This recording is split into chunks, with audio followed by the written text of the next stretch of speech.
throw that in there for the last song of the night. All right. Well, congratulations to him, and welcome to the guys from Author of Your Downfall. Another band out of Denver, Colorado, and it looks like we got Tony, Jason, and Joe. What's up, guys? How you doing? We're doing good. Night's going well, and a lot of cool music, and very excited to chat with you guys also. So what's up, man? Tell us a little bit about the band and who's in it and what's going on. Dude, yeah, we're super excited to be here. Thank you so much for having us on. You're welcome. It's been great. We're kind of looking through on the other bands on this list. I just realized that we actually played our very first live show with Controlled Demise almost a year ago out in a little tiny basement place called the Bomb Shelter. It was literally like a basement that they converted into a club. It was pretty tight. And then I think we record the same or use the same studio, Sin on 6 with Enormous Production. So it's kind of cool. It's a small knit scene out here. You know, everybody's tied in together. Yeah, we're super stoked to be here. So yeah, my name's Tony. I'm the guitarist here. We got Joe and we call him Crew. He's our bassist. I think they're in here. Can you guys? Yeah, he's here now. Yeah. And Joe hasn't even got to speak yet, and he's already winning the trivia shit. What's going on with that? There's a monster with that. Fucking bullshit. That's what he gets. Yeah, he's a beast. Yeah. Nice. So, how did it all come about for you with music? With music, I mean, I started playing guitar when I was 13. I had I got a gift certificate from my grandpa actually to Guitar Center, and I picked up one of those like Center Specials. It was like a little Fender Squire with the little tiny 15-watt amp, one of those kits. Got that, and I started doing a lot of Green Day covers, punk rock kind of stuff, classic rock, a lot of things like that. And then it just kind of devolved into more metal. Started playing a lot of As I Lay Dying, heavier stuff like that, into the metalcore genre. Didn't really get into prog metal until I would say about 2018, when I heard Animals as Leaders first. And that's kind of what inspired me starting this band, because prior to that, I was trying to do some blues rock stuff, some just classic rock and roll, trying to sing as well. And honestly, I just didn't like singing. So I was like, you know what, we're just going to start an all instrumental band, guitar fronted. And I ended up finding Joe on online. Actually, he hit me up. He was really into Dream Theater. We kind of had very similar styles. And then he was like, well, I know this other guy named Crew. He plays bass. I was like, I guess so. I was looking for another guitarist at the time. I was like, I guess if he's good. And then Crew showed up and just slapped the fuck out of bass, and it's just an all-around beast. So we never needed a real second guitarist until some of the newer material started writing. But that's kind of the origin of us. We've only been playing live for about a year now. Band has been in existence for, I think we were doing it. It was like I came up with the initial idea in 2019, and then started writing songs and recording demos and stuff into 2020 during COVID and all that. Wow. Well, yeah, I mean, that's the time to be doing it. That's, I think a lot of people did. So it kind of just fell into your hands, probably, maybe the right time, to sit down, just relax and, get your head together of what you really wanted to put out for your, your project. So very cool. Very cool. Did you always guitar ever since a kid? Did you really want to play anything else, or that was it, guitar? That was my main thing. I wanted to do guitar and then singing. But then I just decided I just didn't like singing as much. That just wasn't as satisfying as was playing guitar. Especially some of the guitar parts that I was writing, I was sacrificing the the music for just being able to sing and play at the same time. Mm-hmm. It was a little bit of a weird genre, but I was watching guys like, at that time it was like Steve Vai and Joe Satriani. Nice. That was like, this is cool. So it's like, there could be something out there.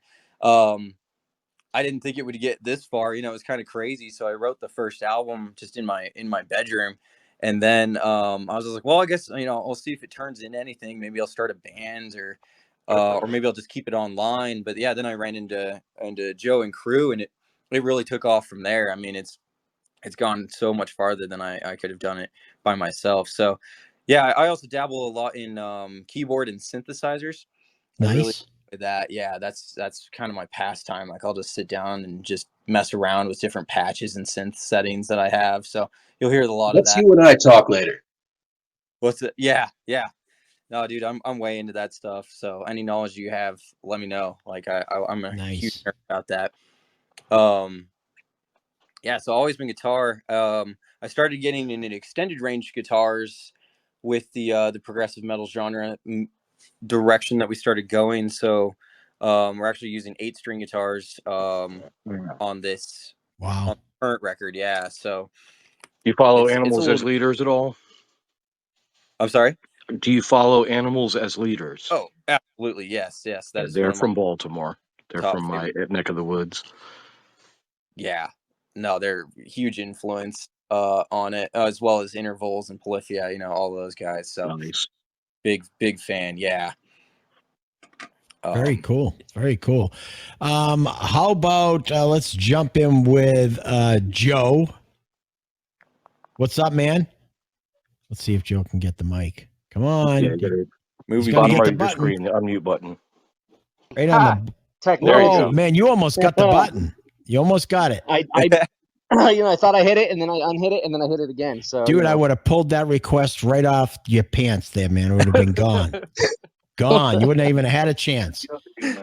that's disappointing. So, welcome, man, and give us a little background about you.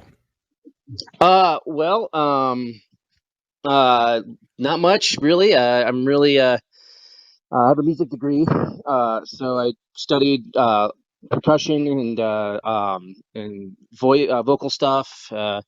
Some composition was my degree, but mostly played jazz in college. Didn't really actually start getting into metal until like 2006, 2007. Started listening to things like Avenged Sevenfold, and then one of my buddies was like, "Dude, you need to listen to this band called Dream Theater." I'm like, "Yeah, sure, okay, whatever." And then kind of just went from there. And now I'm like a Dream Theater super fan, and I listen to Tool, Kill Switch, of course, all the other bands that Tony mentioned, Intervals, Animals as Leaders, all those guys, huge influences. But Mike Portnoy is probably my biggest influence, drumming wise, for sure. Wow. And drums always for you, or did you try something else? Well, I mean, it started in high school. I was in choir and I was in band. I still enjoy doing both, but drums, I like being loud, and that's kind of where Nothing it wrong came with from. that, man. So, yeah. And who are probably your most inspirations growing up in the music scene? Well, like my parents, my dad wasn't really into music all that much, which is usually kind of surprising to people. But my mom, she listened to a lot of Beatles, Billy Joel, Eagles, stuff like that.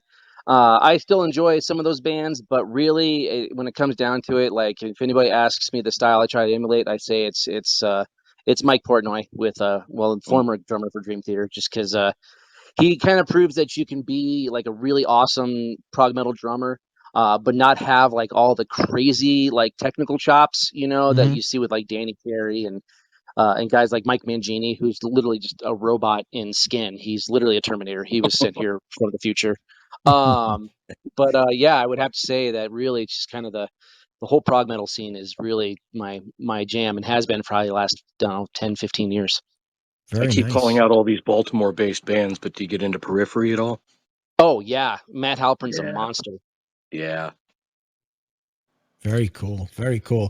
All right. Let's jump over to Jason, then we'll talk a little bit more about the band and what's coming up with you guys. What's up, Jason? Word up. Tell us a little bit about yourself, my friend. Yeah, man. So, I was terrible at music growing up. I'm an artist by trade, so a lot of like the art and design you see from the band that came from me.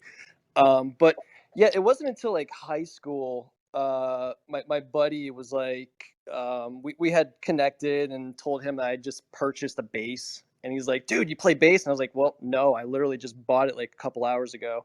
And he's like, well, you need to learn it and join our band. And so I I went down to the local music shop, bought myself a book, taught myself for like a week, and then picked up a fantastic teacher at the college that I was going to, and he taught me for like 3 years. He's jazz trained, so I mean, he was absolutely incremental in teaching me the instruments. So being able to like tune my instrument by ear and like hear different songs and kind of play them almost like instantly was great. And he also got me into Primus, which was completely off my radar at the time. Like I grew up with classic rock and got into the hardcore scene in high school.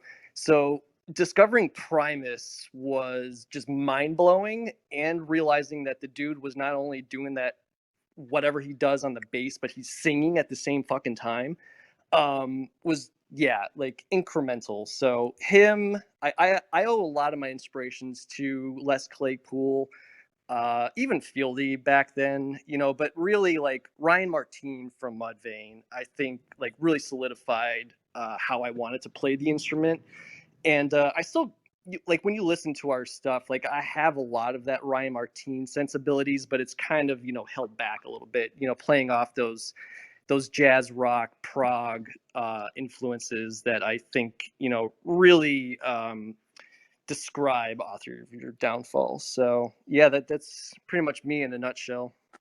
Okay, very cool, man. So this goes out to whoever wants to answer. We're just going to get a little bit more into some of the band stuff. Where did the I have to ask the name come from? I know it's a typical question, but this is kind of a different name. Tony, that's all you, buddy. Yeah. So coming up with band names is so hard. Yeah. It's hard to find something that you think is kind of cool. It was actually on a podcast that I was listening to called Last Podcast on the Left. And one of the hosts said some line, and it was something about downfall, or it was like the author of your, it wasn't the exact title. It was something like around that line. And it just kind of hit me out. That really stood out. I was like, that's kind of cool. It doesn't really have any meaning behind it. I was just like, that's tight. I like the multi-word kind of thing. So it kind of harked back to, when I was growing up in the metalcore scene of like, As I Lay Dying kind of stuff, where it's not just one word. So yeah, I wish it was more in depth than that, but it's really not. I just heard it on a cool No, podcast. that's cool, man. It's it was a pretty unique name, so I'm like, okay, well, we can ask that typical question. It's always asked in an interview. Yeah. And you just never know where people are thinking or where they're going with their band names, and something different and unique for yourselves is obviously very important to your brand. So yeah, very cool. So how does the whole writing thing work for you? I know we might touched a little bit on that, but I mean, is everybody in the band involved in that, or is it stuff that's been on the shelf? And Yeah, I mean, it's kind of evolved as we've grown. So originally it started out with me writing riffs and then throwing them off to Joe for drum beats, and then Crew would come in and do his thing. But with this current EP that we're recording right now, each song's been different. So it's either started out with me with the riff, or Joe had a drum idea. Joe's really good at coming up with odd meter changes and just weird stuff like that. So he'll throw that at me, and then we'll go that way. Crew's just a monster, so he'll come in over the top of everything. So like I said, I'm playing 8-string, and he comes in with a 4-string bass and is able to keep up. It's pretty unreal. So it's a definitely collaborative thing as we've been moving forward. So it's something we're kind of figuring out, going through. But I don't know, I think it's been a really fun experience, especially with this this current EP that we're putting out. The most collaborative thing that I've ever been a part of. I don't know about the rest of Crew and Joe, but I would agree, man. Yeah. Yeah. Tony's being modest, though. For 90% of the stuff that we play live, he wrote before we were even members of the band. So his writing chops really kind of are what bring all of us together, and not to say that we don't all have our input. Like one of the songs that we're going to be putting on our EP here at the end is a song that basically I wrote. But I would say 90% of the material that we get comes from the brain of Tony over there. So Nice. Very, Yeah. very cool. What is if all you guys together as a band could share the stage with one band, who would that be? Animals as leaders. That's just Dream me. Gator. Yeah. I knew that one was coming. Yeah. Yeah, right. Can you guys cover Wave of Babies? We Oof, should. we should. Yeah. It's a tall order. Right. It is. It's all right. Well, next time you come back, you'll have to have it. All right. That's right. Okay, Tony, That'll- get on that. That'll be your invitation. That'll be your invitation. All right. Okay. Wayne, I'll have to send you a YouTube link to that song. There's a particular video of their lead guitarist, Tosin Abasi. He's this slenderest, tiniest little toothpick man you've ever seen, with this 8-string guitar that looks enormous on him. And you're just like, whoa, wait a minute. Your fingers are not moving enough for all those notes to come out of that fucking guitar. It'll blow your mind. It really will. He did Nice. a special video at, I want to say it was EMG Studios. Yeah. Mm-hmm. Very cool. I'll have to. Yeah, you'll have to definitely send me that. So you guys got your EP coming out, and do we have a date for that or? Pending. We have our first single out now, which is Revv. Right. That dropped back in January, and then we've got a new single coming out on March 3rd, called Artax, which is a kind of a darker feel than what the previous single that we put out. Nice. Yeah, so we're just kind of doing this. Well, it's funny because you see, usually radio wise, not much instrumental stuff gets played. No. Unless you're like somebody that's Steve Vai, and all of them, they're all just still coming out with music, but it doesn't get the grab that a lot of it gets. But I think it gets a little bit more in the local side because I think, a lot more people are pushing for, the bands that are in their cities and towns and whatever. And I've got a pretty good assortment that have come in the last probably several months of just some incredible stuff. I'm like, holy shit, man, this is just like crazy. And it's great because, now I have another track that I can add to the, I think 2 or 3 other bands that I have to kind of like make a little play set, to put out there for, somebody's just cranking along in the car, wants to hear some badass music. I can throw in 3 or 4, instrumental badass songs. And that's pretty badass. Do a So prog congrats rock. for, Yeah. Thank you. It's makes That'd it a be little bit sick. tougher. Do you ever think about vocals or no? No, so No. Oh, go No. ahead. Yeah, look at that. No. Holy shit. He Go- gets a go, Tony. Fucking bullshit! Well, I've played in instrumental bands like all my life, like except for like high school days. But like my past 2 bands projects were all instrumental, based around Mono, Pelican, Explosions in the Sky, God is an Nice. Astronaut. Like like my roots are pretty well set into instrumental, and even like Polyphia that we just threw out there, like basically no vocals, but are doing like their prog metal thing. I think they're really inspirational for me right now, just to kind of see it kind of take like this quote unquote like mainstream stage almost. But Mhm. Yeah, they're definitely driving prog into the mainstream. What they're doing is huge. And they Oh, yeah. don't have an onboard vocalist. They have guests come every now and then, but they pull it off without vocals. Yeah. It's kind of the Very- approach to some of our songs is, especially in the metal genre, I've realized that I enjoy the energy and the power of, double kick and heavy guitars and things like that, but they get thrown off by distorted vocals. And Right. for a person that's coming from like maybe country or rap or something like that, that can be quite jarring. Like, I do understand that. So the instrumental genre, I think, is a great gateway to get people hooked into metal and Yeah. kind of give them a taster. So it's kind of the thought process when I'm writing songs is try to make them catchy. Like, even though we don't have vocalists, like it's gonna be something you can hum along to. Right. And Right. clear chorus first. But we do have our abstract ones, like our tax is a little bit out there. It's kind of just rails towards the definite more prog style. Have you heard the stuff Angel Vivaldi's been doing in the last year or two? Yeah, It's exactly. getting real weird and poppy, and it's kind of cool. It's super cool. Yeah, exactly. So just it's reaching a wider audience, like you said. Like, you know, it's really coming into that, and we've even seen it in the local scene. I mean, there's been a huge explosion in the past few years here. Some of our good friends in Jellyfish Farm, another band, Lion Tortoise, out here have been great. I mean, they've had great success too of the instrumental only. In the Denver and Colorado area. So it's out there, you know, it's a scene that's really starting to grow. It's just kind of getting people into it and letting them know it's there, really. Nice. Well, it looks like we have your new single. Well, one of it's your new single, Revv, right? Yeah. To play tonight. So why don't you tell us a little bit about that, and then after that we can do some shout outs, and then we'll jump into the tune. Yeah.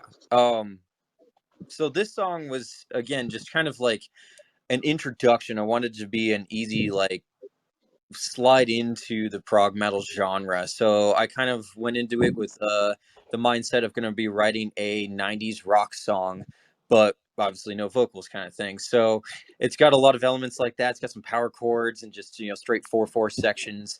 But it's got some shred parts in there too. And well, Neely, you're probably familiar with the selective picking technique that Tosin Abasi uses. So it's got a little of that in there as well. But the whole idea was to just be this high energy, super catchy kind of intro into the prog metal world. Like, welcome, the gates are open, come on in. It's great. There's weird time meters. You can't find the one anywhere. There's a lot of strings on guitars. There's slap bass everywhere. What's happening? You know, come join us. Nice. Very, very cool. Shout outs from anybody or anybody else got anything they want to add before we jump into the shout outs? Tony, Jason, anything? Again, yeah, I mean, just shout outs again to our buddies in the prog scene, Jellyfish Farm, Lion and Tortoise. Huge shout out to our producer Van for this song, the buddies in Thrash Hard City in the local scene, and just obviously to my friends and family and everybody, of course. Like, this is huge. So, Joe and Chris. Yeah. I was gonna say Van with Benormous Productions. He's our producer. He does amazing work. And if anybody's really looking for a band looking to do the recordings, I highly recommend him. When you hear it, you'll hear it. He does amazing work. Yeah, Very ditto nice. to that. Yeah, shout outs to my family, my friends, everybody that supports us and is tuning in, everybody through all the years, my teachers. Thanks to you guys. I mean, hell, like, Yes. Tony texted us like yesterday. I was like, oh shit. So yeah, thanks so much. Well, we Want to say hi to my wife guys. and kids? Oh, that's nice. See, good. Hi, Mom. Well, today I'm celebrating my 15-year like together couple anniversary with my wife, so I'll do that too. There you go. Aww. There you go. We'll even give you the other button. Hello, motherfuckers. Very, very cool. So if you're just tuning in, this is the Rockin Road-Trip, and we do a virtual tour throughout the country. And Neely has we found some seriously good bands. I should say mostly Neely's found them and then puts them together, and we put them out there to help some of the local bands in the local scenes get discovered and have a platform for the music to be heard. So tonight, we've had the great pleasure to hang out with three bands from Denver, Colorado, and that is Controlled Demise, Sin on Six, and right now, Author of Your Downfall. And guys, we greatly appreciate you guys taking the time to come hang out with us and share your music and your stories. And, you know, it's always an open door here on Clubhouse. So, you know, whenever we got a show, if you want to pop in and just listen to the show, that's fine. You never know. I could grab you for a couple of minutes to find out what's up, and, you know, you can tell us what's going on with any new music or updates or shows or something like that for a couple of minutes. So, feel free to, pop in here and hang out with everybody here in Clubhouse. And if that's what you got for your shout outs, whoever wants to do the introduction for the song, we'll let that play, and then we'll be back to close out the show right after that. Awesome. Yeah. Well, See you later, Tony. for having us. This has been amazing. Thank you. You're so welcome. Author of Your Downfall, Revv. And if you want to hear it live, we are headlining the Black Buzzard down in Denver on March 4th. So come hang out. Yeah. Enjoy. Very cool. All right. We'll be right back.